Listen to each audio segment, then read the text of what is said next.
Both towers are on fire, literally on fire. And the church is sitting there as peaceful and as lovely and as humble and as sweetly as it had sat there since 1960.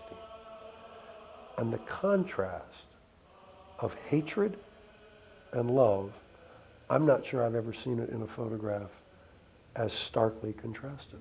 I took the picture of the church with the towers, and I remember putting my camera down and thinking, where should I go, what should I do? And all of a sudden I heard a sound, a rumble, just this. And it was weird because, again, instantly knew what it was. When the South Tower fell, it destroyed the church. I mean, it was literally just flattened completely. I mean, it was obliterated. I parked my car 4 blocks away, walking there, and I was going to see my church stand up, and I see the church. There was all the debris that was on top of it.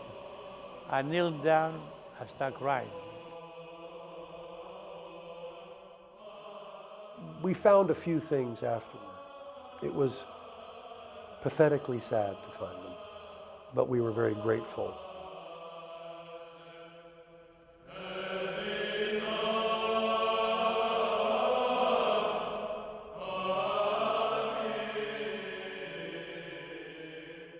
The church is suing the Port Authority for one preeminent reason, and that is simply to get the church rebuilt at the World Trade Center site on a parcel of land that is suitable for a church. The Port Authority worked cooperatively with the church from 9/11 right up until the spring of 2009. They actually had reached an agreement to rebuild the church at the World Trade Center site, and they were working out some last details when the Port Authority walked away from the deal very abruptly in March of 2009.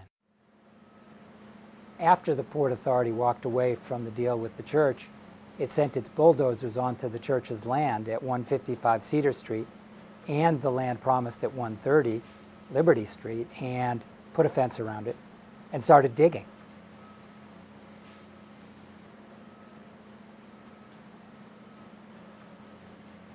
At the finding of the ship, it's a sign from St. Nicholas. I want my church back.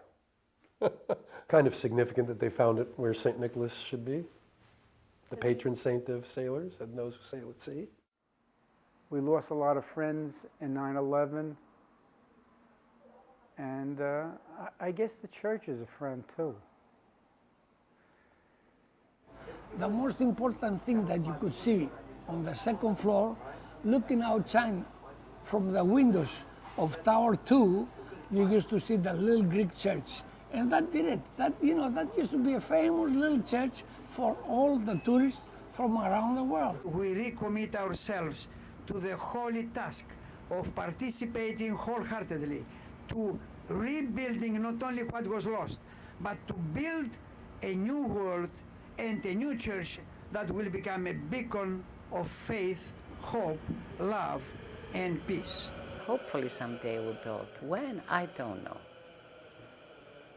Hopefully before we die. Hopefully before we close our eyes.